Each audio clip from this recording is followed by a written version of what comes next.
Saludos y buenas tardes a todos los amigos y amigas que todos los días de 6 a 7 de la noche están dándole seguimiento a nuestras opiniones a través de las diferentes plataformas digitales.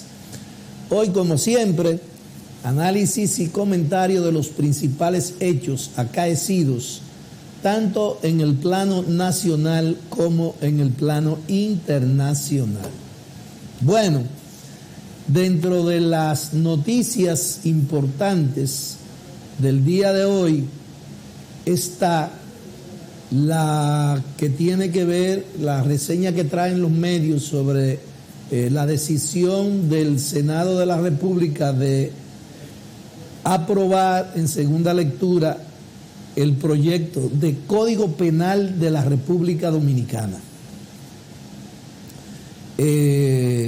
Un código que tiene 20 años, alrededor de 20 años, en la Cámara de Diputados y en el Senado, y que al día de hoy no ha sido posible ponerse de acuerdo para aprobar un código. Y nosotros, es decir, la República Dominicana, se sigue manejando con un código penal que data del año 1884. Oiga bien, 1884.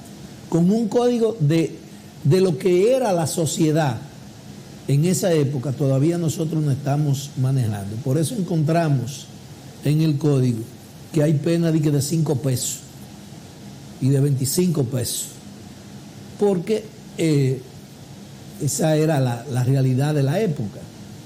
Entonces, se ha creado una situación de contradicción entre diferentes sectores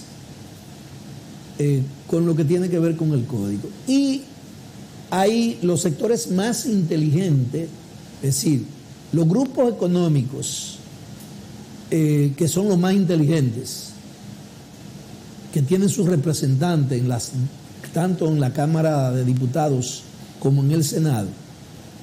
Entonces, han puesto sobre la mesa el tema de las 3 causales. Y tenemos más de 2 años donde todo lo que tiene, cada vez que se menciona el código, lo que se trae a colación son las 3 causales. Se han hecho movimientos, movilizaciones, concentraciones de uno y otro lado, lo que apoyan las 3 causales y lo que se oponen a las 3 causales. Y entonces, ¿por qué yo digo que los grupos económicos son los más inteligentes? Porque han puesto a la gente, a la población, a discutir solamente sobre las 3 causales. Es decir, han reducido la discusión del Código Penal a las 3 causales. Y no es verdad que las 3 causales son los elementos más importantes y definitorios que contiene el Código Penal de la República Dominicana. Hay otros asuntos mucho más importantes que las 3 causales, pero nadie la toma en cuenta y nadie lo trae a la discusión, porque no es del interés de esos grupos económicos que controlan los medios y controlan las opiniones en el país. Y entonces, ahora el Senado aprueba el proyecto de Código Penal y de las 3 causales se aprueba una, es decir, se despenaliza una de las 3 causales, la que tiene que ver cuando la madre está en peligro de muerte. Es decir, si hay una niña que sale embarazada de su abuelo, de su tío o de su papá, entonces esa niña no puede practicarse un aborto. Porque si se practica un aborto le pueden imponer una pena que va entre 3 a 5 años. Somos de los... No hay más de 3 o 4 países de los 193 países miembros de la ONU que mantenga esas prohibiciones. Pero así son las cosas y así es que nosotros nos manejamos. Hay una situación que a mí me preocupa y es que ahora mismo el Senado aprueba el proyecto de código. Por ley, eso tiene que ir ahora a la Cámara de Diputados, que lo va a revisar. Si hace modificaciones, tiene que volver al Senado. Si no hace ningún tipo de modificación, entonces puede enviarlo al Ejecutivo para que sea promulgado. Y entonces tendríamos, en caso de que se presente esa situación, tendríamos un nuevo código. Pero ¿qué pasaría con ese nuevo código? Tendríamos un nuevo código, que sería conocido solamente por nuestros brillantes representantes, es decir, diputados y senadores. Porque no tengo la información de que en ninguna de las provincias del país los diputados y senadores se dignaran a bajar un borrón o una copia del proyecto de Código Penal para entregárselo a algunos grupos económicos, sociales. Por ejemplo, yo entiendo que los productores, los empresarios, los abogados, los médicos, los ingenieros, agrimensores, los maestros, pudo habérselo entregado una copia del proyecto para que lo leyeran, hicieran alguna discusión, es más, hasta hicieran alguna propuesta. Porque ¿quién dijo que en el pueblo no hay gente que tiene la capacidad como para poder discernir entre una cosa y otra y poder hacer propuestas que puedan ser conocidas, discutidas en el seno del Congreso? No, pero parece que entienden que los únicos que están en condiciones y en capacidad de trabajar con eso son ellos. Pues no hay ningún problema. Y no hay nada que hacer. Por eso a muchas leyes, aquí se aprueban muchas leyes, y después que se aprueban, entonces vienen las discusiones. Ustedes recordarán la ley de partido y la ley de régimen electoral. Eso se aprobó corriendo, pero después que se aprobó, entonces la gente agarró la ley y comenzó a revisarla. ¿Y qué pasó? Que se hubo que someter más de 20 recursos de revisión constitucional porque se aprobaron cosas que eran contrarias a las disposiciones de nuestra Constitución. Y ahí están las revisiones que ha habido que hacerle y las modificaciones que se están planteando todavía hacerle. Porque ese es nuestro estilo, ese es nuestro método. Y una de las discusiones del nuevo Código Penal ha sido que hay grupos políticos y hay grupos económicos y hay grupos militares que entienden que a los militares no puede dársele el mismo trato que establecen las leyes y la Constitución de la República Dominicana, y que los militares deben ser juzgados ante unos tribunales especiales o los tribunales militares. Eso fue un asunto que trajo la Embajada de los Estados Unidos en los años 60, 70, para que tuvo de moda no solamente en la República Dominicana, sino que como en la mayoría de los países habían dictadura, y esas dictaduras contaban con el apoyo y el beneplácito de las embajadas de los Estados Unidos, o mejor dicho, del gobierno de los Estados Unidos, porque esos gobiernos, esa dictadura eran propiciadas, sostenidas y defendidas por el gobierno de los Estados Unidos. Entonces, como se cometían tantos crímenes, entonces se puso de boga en estos países esa disposición de que los militares los tribunales ordinarios no era que conocían de los delitos penales que cometían, sino que eran unos tribunales militares. Y usted se imagina a los militares juzgando a sus propios compañeros. ¿Qué pasaba? Que nunca se le condenaba y las cosas se manejaban. Por eso todavía hoy nosotros arrastramos mucho lastre de esas cosas que nosotros veníamos haciendo, y que mucha gente no quiere entender que la sociedad ha cambiado y que esas cosas obligatoriamente tienen que cambiar. Por eso es que todavía usted ve que cuando un policía comete un crimen en un pueblo, o como hace un desacato, hace una diablura, ¿cuál es la sanción que le ponen? Un traslado. Un traslado.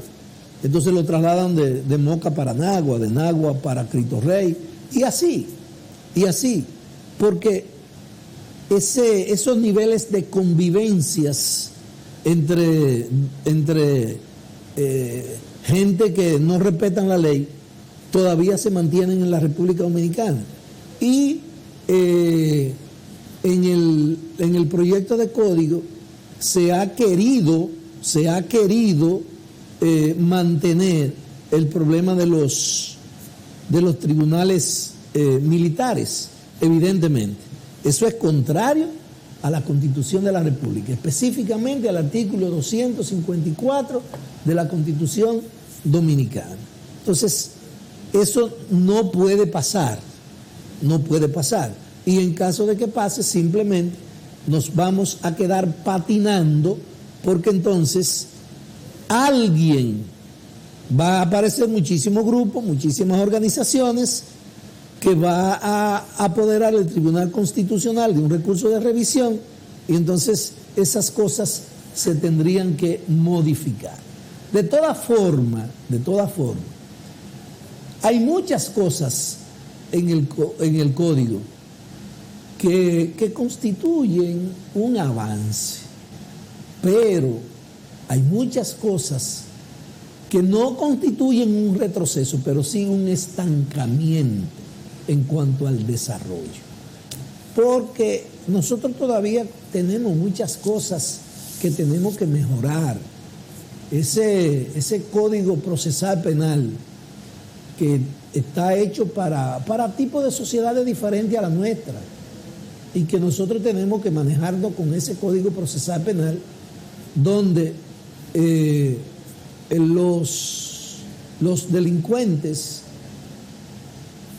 tienen demasiada protección. Yo creo en el bloque de constitucionalidad. Yo creo en el debido proceso. Pero a veces hay cosas que lloran ante la presencia de Dios. Yo no soy penalista, no sé nada de eso. Pero yo hablo con los amigos abogados que son penalistas y escucho las cosas que le suceden en el tribunal. Y muchas veces a algunos clientes le ha pasado cosas como que se le meten y le roban los cerdos, le roban los plátanos o le roban la yuca. Y entonces resulta que el trabajador ve el ladrón, lo sorprende, pero el tipo discute con él, saca un cuchillo y se va.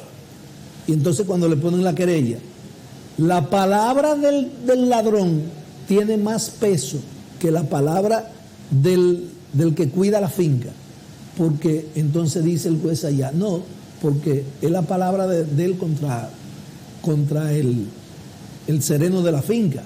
Y entonces, si no hay un testigo que no tenga ninguna relación con el dueño de la finca ni con el que cuida la finca, entonces eso se cae. Y así no, y esas son de las cosas elementales. Pero así es que nos manejamos en esta sociedad. De todas formas, yo soy de lo que creo que independientemente de las limitaciones y las falencias del proyecto de Código Penal, la aprobación de ese código constituye un paso hacia adelante, aunque en otros aspectos constituya un estancamiento y en algunas ocasiones hasta un pequeño retroceso, porque esa es la verdad. Y ustedes verán dentro de, vamos a suponer que se apruebe el proyecto como está, que es lo más probable.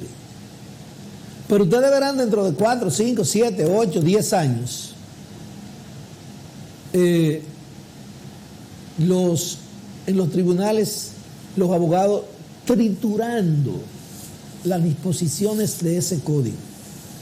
Y ustedes verán que muchas de las disposiciones que contiene el código no serán aplicables a la realidad político, social y económica del país.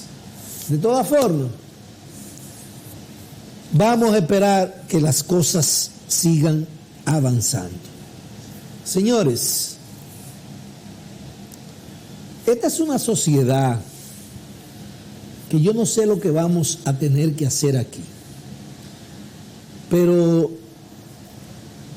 no creo que sea un problema exclusivamente de las autoridades, también de nosotros los ciudadanos. En Bonao se estaba conociendo la audiencia de creo que 4 imputados acusados de atracar, de hacer un atraco. Y entonces, en medio del juicio, sucedió un hecho lamentable. Sucedió un hecho que nosotros creemos que las cosas no deben dejarse pasar, porque esa situación, esa falta de régimen de consecuencia que se ha intronizado en los huesos de la sociedad dominicana, eso hay que irlo cambiando.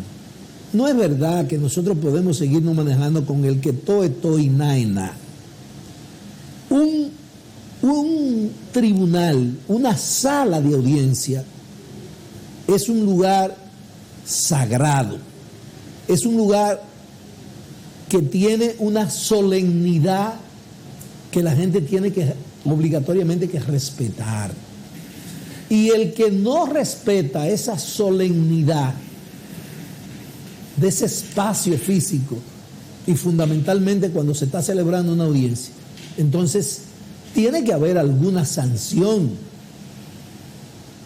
Y yo quiero que el máster me coloque el primero de los 2 videitos que le envié hoy, para que ustedes vean la situación que se presentó en esa sala de audiencia, donde no solamente los abogados de las partes corrieron riesgo, sino el fiscal, los jueces y todo el mundo. miren qué discusión. Sube el volumen para que se escuche. Miren.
Miren, señores, ese tipo de cosas no es que no puedan pasar.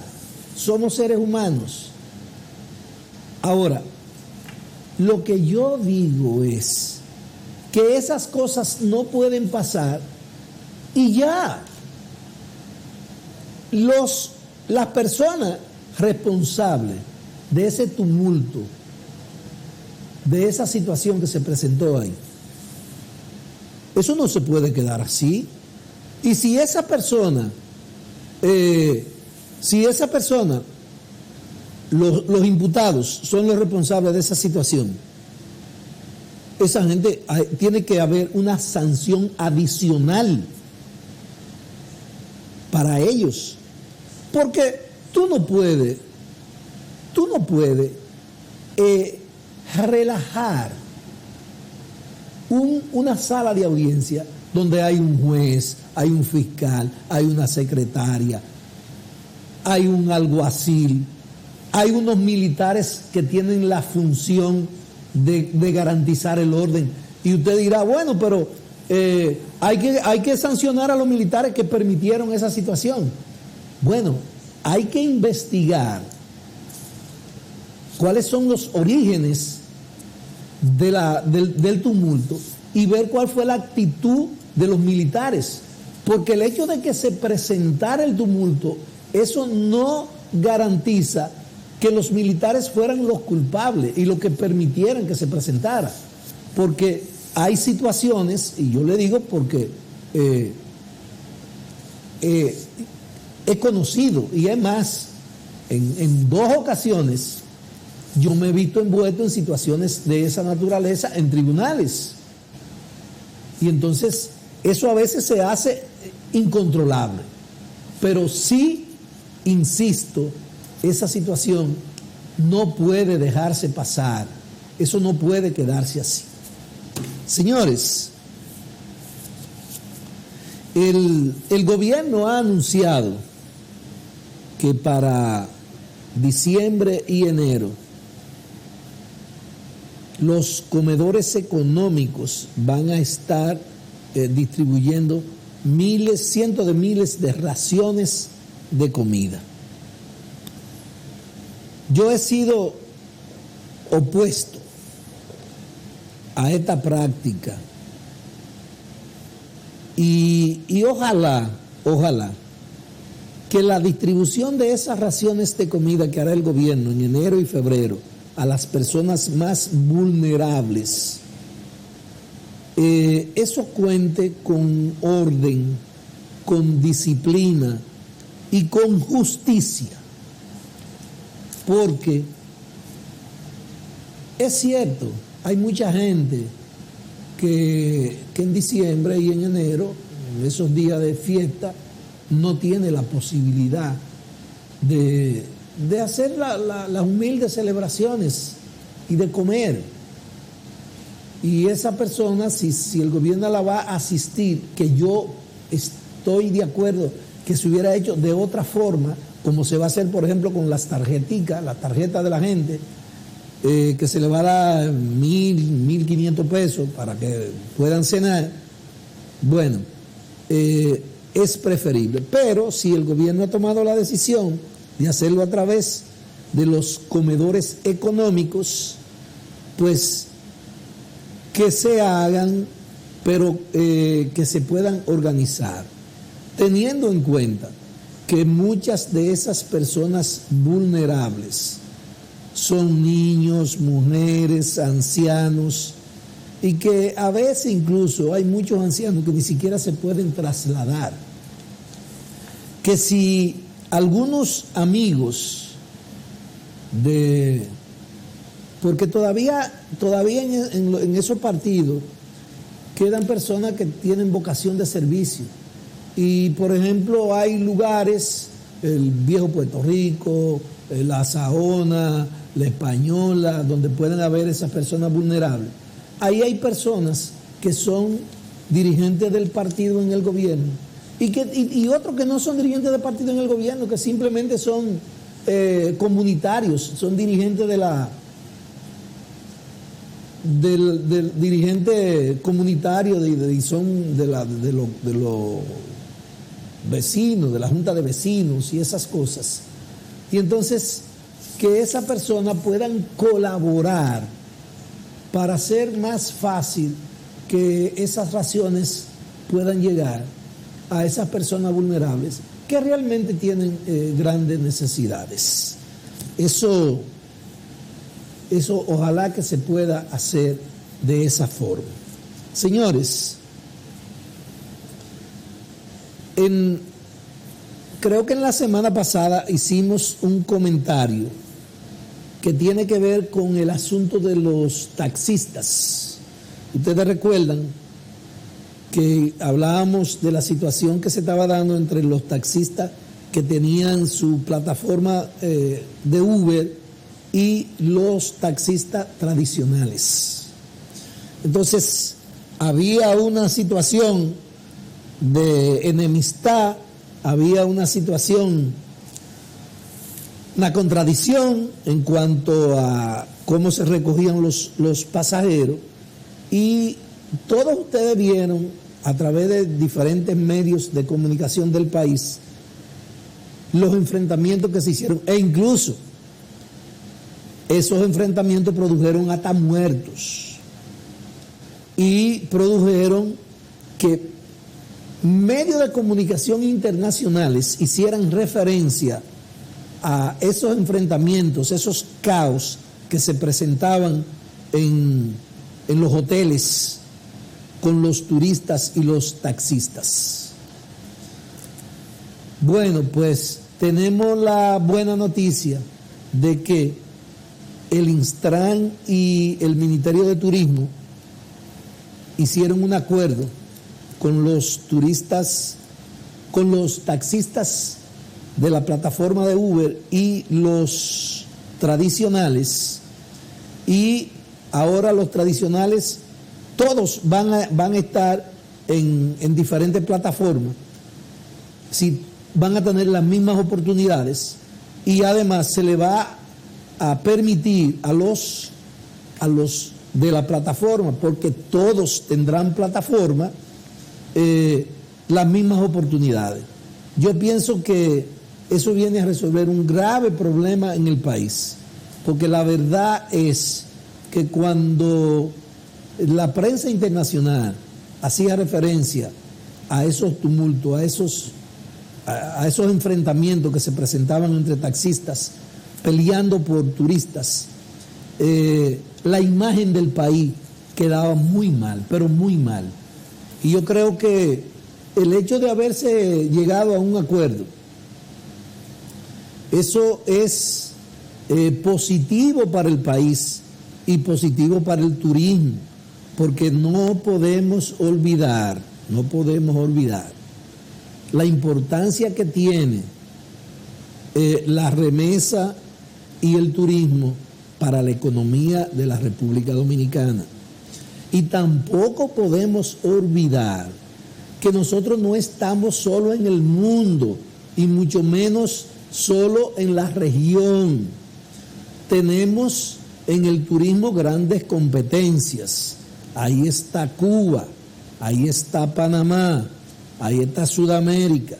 Y entonces nosotros tenemos unos atractivos naturales que venden, y los turistas se sienten bien porque el dominicano es solidario, es una gente humanitario, atractivo, simpático, y la mayoría de los dominicanos incluso respetuoso y solidario. Y eso tiene mucho que ver con el hecho de que nosotros estemos ranqueados en la región y en el mundo como uno de los principales puntos turísticos de la región y del mundo. Entonces, felicitaciones a los taxistas, que ya se resolvió ese problema, y yo espero que esos medios de comunicación que publicaban y reseñaban en primera plana los enfrentamientos de los taxistas en la República Dominicana, que informen sobre el acuerdo a que hemos llegado y que ese asunto quedó resuelto en la República Dominicana. Pasando a otro tema, señores, vamos a tener próximamente el famoso Black Friday, el famoso Viernes Negro. Y la gente tiene, yo quiero hacer una alerta, la gente tiene que tener cuidado con el asunto del Black Friday, porque realmente hay comerciantes, hay instituciones comerciales que tienen precios atractivos, no como ellos dicen, pero precios atractivos. Pero hay otros que lo que te hacen es que si te van a poner en venta este celular, entonces ellos le hacen lo siguiente: precio anterior, el precio del celular son 30,000 pesos, pero ellos te ponen precio anterior 40,000 pesos, precio actual 30,000 pesos. ¿Tú crees que te le están bajando 10,000 pesos al celular?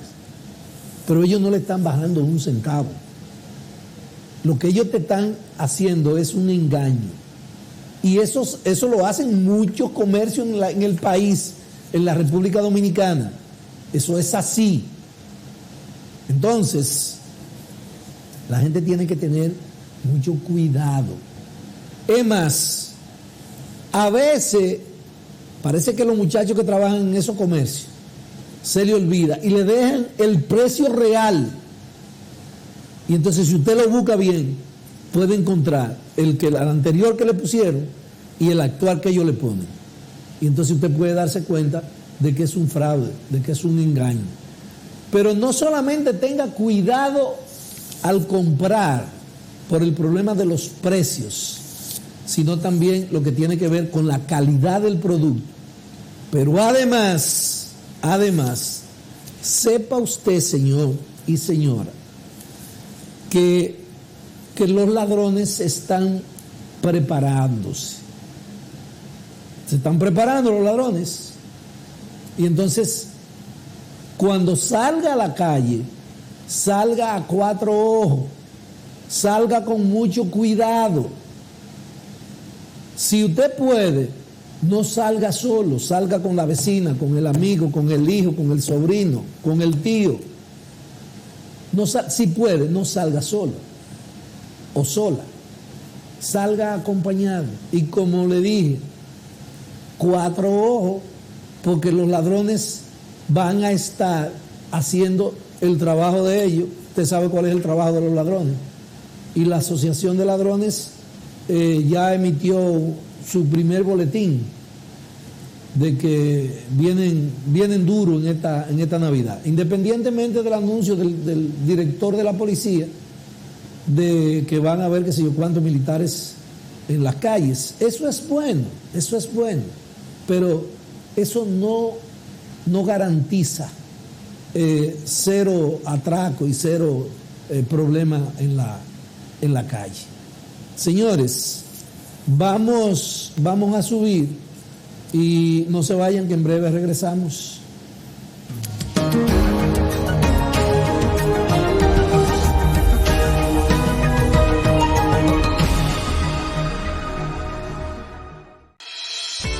La nueva enfermedad por coronavirus COVID-19 es un virus respiratorio que puede causar enfermedades que van desde un resfriado común hasta complicaciones graves. Los principales signos y síntomas son fiebre, tos, dificultad para respirar, dolor de garganta, secreción en la nariz, boca y lagrimeo, dolor muscular, dolor de cabeza intenso, malestar general y diarrea. Si presenta fiebre y 2 o más de estos síntomas, visite de inmediato el establecimiento de salud más cercano. Para evitar la enfermedad por coronavirus COVID-19, lávese las manos con jabón y agua y motive a todos los miembros de su familia a hacerlo de manera frecuente. Al estornudar o toser, cúbrase la boca y nariz con un pañuelo o con el antebrazo. La prevención al coronavirus empieza contigo. Este es un mensaje del Ministerio de Salud Pública.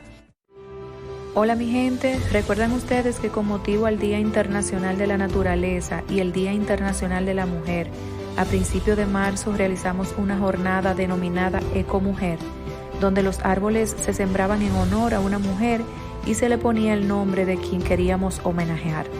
Pues estuvimos supervisando esas matitas y queremos agradecer el seguimiento que le ha dado la alcaldía de Juan López, ya que fue en esa zona la siembra. Esa actividad recordamos que fue gracias a Medio Ambiente Espaillat, Fiscalía Especializada de Medio Ambiente, el equipo del Fondo Marena y sobre todo la población que se empodera de actividades como estas, productivas, medioambientales y con verdaderos frutos para nuestra naturaleza. Feliz de ver crecer nuestras matitas de Ecomujer.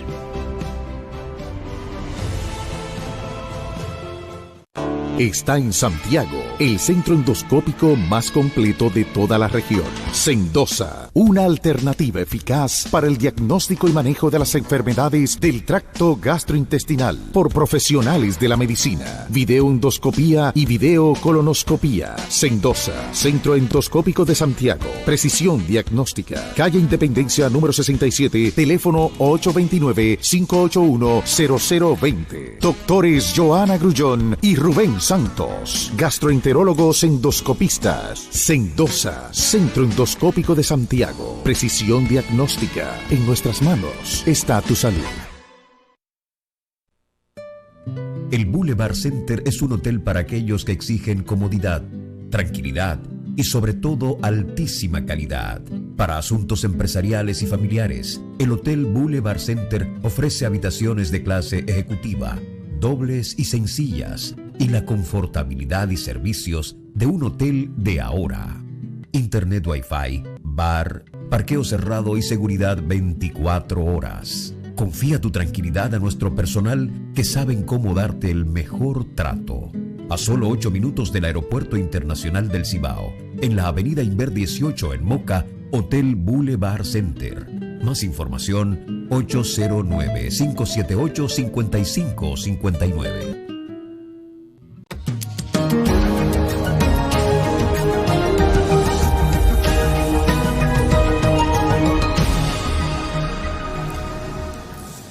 Continuamos con su programa Visión RD.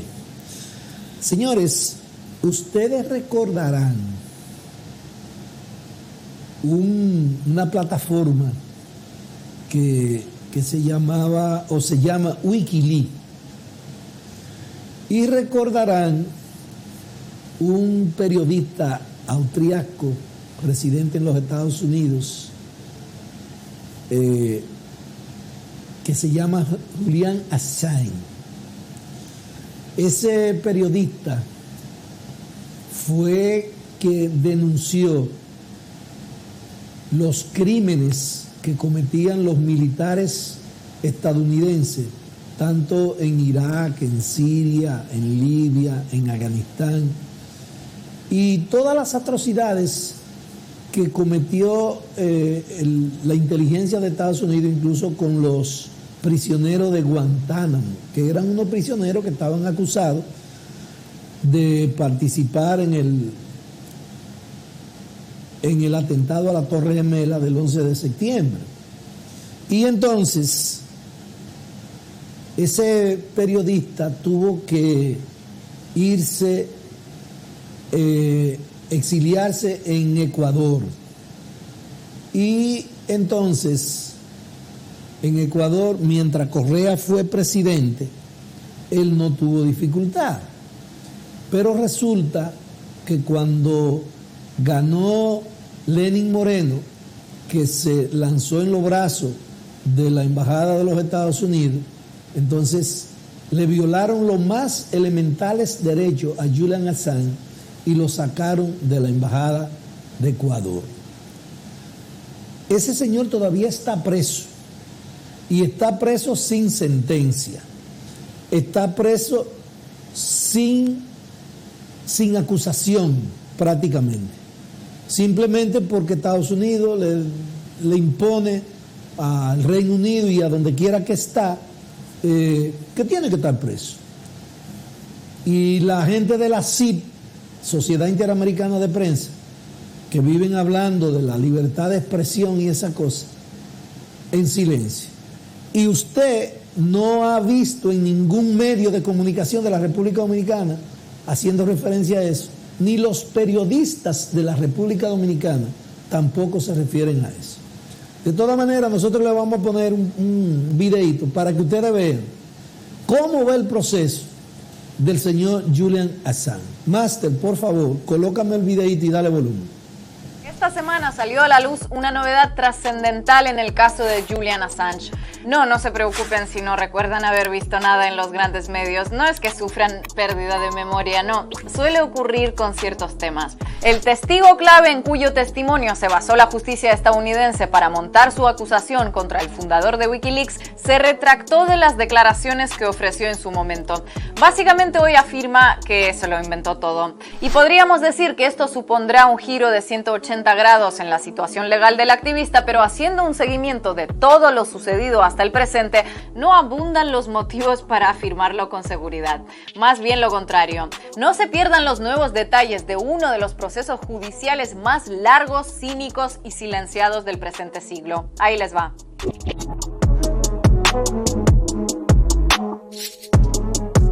La noticia la dio a conocer Edward Snowden desde sus redes sociales porque por algún misterioso motivo los grandes medios no suelen dar mucha cobertura a las novedades que de alguna manera entorpezcan el curso del caso judicial contra Julian Assange. La web islandesa Stundin publicó una entrevista a uno de los testigos claves en el proceso del Departamento de Justicia estadounidense contra el activista australiano. Sigurdur Inge Thordarson, quien fue voluntario de Wikileaks, afirma que el testimonio que dio a las autoridades estadounidenses y que fue fundamental en la construcción de la acusación contra el fundador de Wikileaks es falso. Thordarson comenzó a colaborar con Assange en 2010 con 17 años de edad, aunque algunos de los activistas de Wikileaks tenían dudas sobre el joven islandés. Y de hecho, muy equivocados no estaban. Al año siguiente, Thordarson escribió un email a la embajada estadounidense en la capital de Islandia ofreciéndoles información respecto a una investigación criminal. Aunque su ofrecimiento fue recibido con dudas inicialmente, tras reunirse con agentes del FBI, pasó a convertirse en informante. Según dijo entonces, tomó la decisión porque sentía que Wikileaks estaba violando leyes por un lado y por la emoción de vivir la aventura de sentirse agente por el otro. A finales de 2011, Thordarson fue expulsado de Wikileaks, pero no por sus vínculos con el FBI, de los que no estaban al tanto, sino por haber desviado dinero de la venta de camisetas de la organización hacia su cuenta bancaria. Poco después, el joven islandés entregó al FBI 8 discos duros que contenían todo su trabajo con la organización.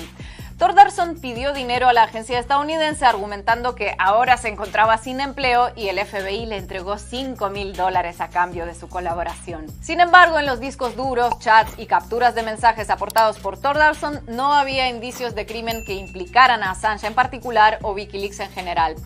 Entonces, a la hora de montar el caso, las autoridades estadounidenses se basaron fundamentalmente en las declaraciones del informante. Y quien solo escucha lo que quiere oír después suele llevarse sorpresas desagradables. Por ejemplo, Thordarson aseguró que Assange le pidió que hackeara las computadoras de varios parlamentarios para acceder a sus conversaciones telefónicas privadas, pero hoy afirma que las grabaciones le llegaron desde terceros y él lo único que hizo fue ponerlas a disposición de Wikileaks. También dijo que entró por caminos ilícitos a una web de rastreo de vehículos policiales, pero ahora aclara que lo hizo con sus propias credenciales que tenía de cuando fue miembro de un equipo de búsqueda y rescate. Y así cada uno de sus testimonios de entonces fueron desmentidos por el propio Thordarson en la entrevista que ofreció en estos días. Es decir, ante la falta de evidencias contundentes, la justicia estadounidense montó un gran expediente contra Assange basándose casi exclusivamente en las declaraciones de un testigo que ahora se retracta de todo. Por supuesto, alguien podrá decir que con el historial de honradez de Thordarson también podría pensarse que antes decía la verdad y es ahora que miente, pero eso no cambia la realidad judicial del asunto. La acusación pasó de tener testigo estrella a tener testigo estrellado. Imaginarán que ante estas revelaciones de inmediato la noticia pasó a ocupar grandes titulares en toda la prensa mundial y la justicia del Reino Unido ya anunció que trabaja en ordenar la pronta liberación de Assange, ¿verdad? Pues ni lo uno ni lo otro. Testigos claves que se retractan hay muchos, pero testigos clave de un proceso judicial sobre el que se han pronunciado jefes de Estado de todo el mundo, no tantos. Sin embargo, la novedad fue abordada por los grandes medios como si se tratara de un hecho tan noticioso como un día sin lluvia en el desierto de Atacama. Por otra parte, que el caso principal contra Julian Assange ahora quede más endeble que un castillo de naipes sobre una lavadora en marcha, no implica necesariamente que la libertad del activista esté más cerca.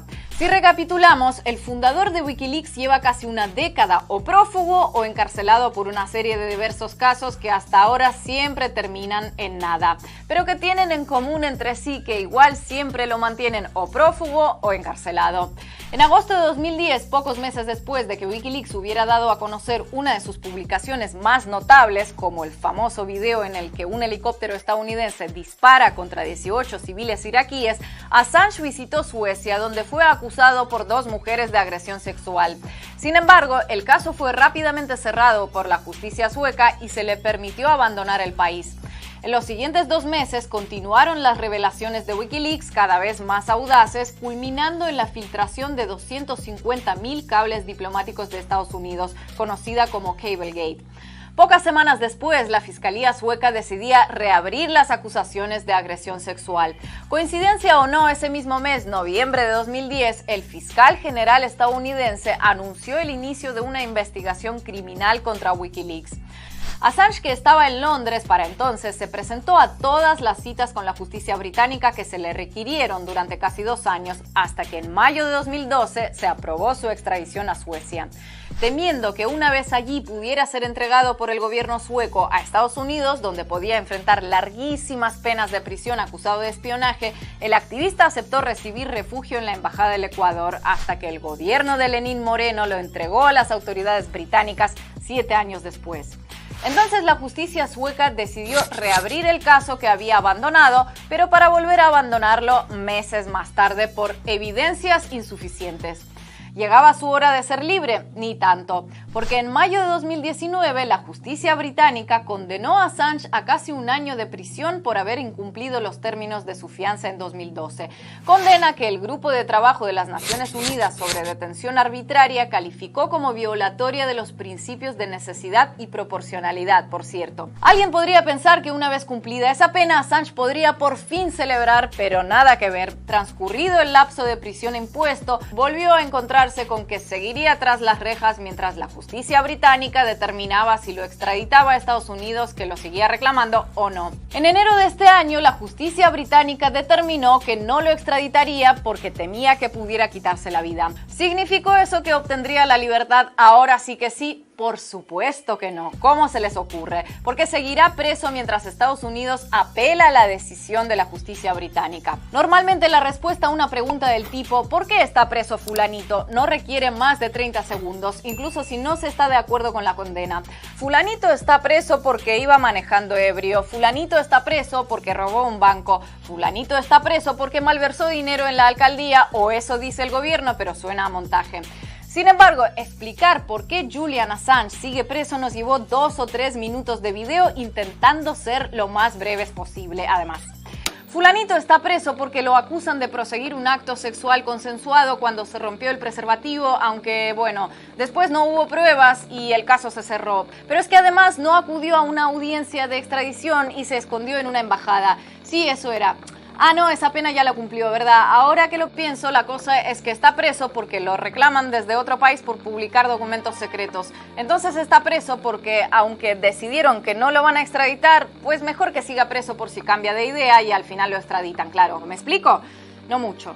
Bueno, la cosa es que así lleva los últimos 10 años, fulanito, sí, ahí donde lo ves. Obvio, tal vez en el caso de fulanito todavía puedan existir dudas, pero todo el mundo sabe por qué Julian Assange sigue preso. Y no es que se sepa ahora, se sabe desde al menos 2010, cuando comenzamos a asistir a esta especie de juego en el que varios países fingen estar cumpliendo estrictamente con las reglas del Estado de Derecho y la justicia, mientras se pasan una papa caliente de mano en mano, pero asegurándose de que nunca salga del horno. Un más que discutible caso judicial en el que nunca se presenta una acusación firme y probada, ni mucho menos se anuncia una sentencia, pero que ya acumula una década de condena y contando.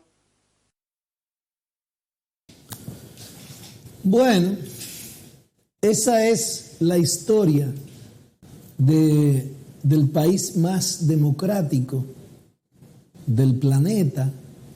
Imagínese usted, señor, si eso ocurriese en Cuba, en Venezuela, en Nicaragua, en Argentina, en Bolivia o en cualquier país de lo que no siguen las orientaciones de la política de Estados Unidos.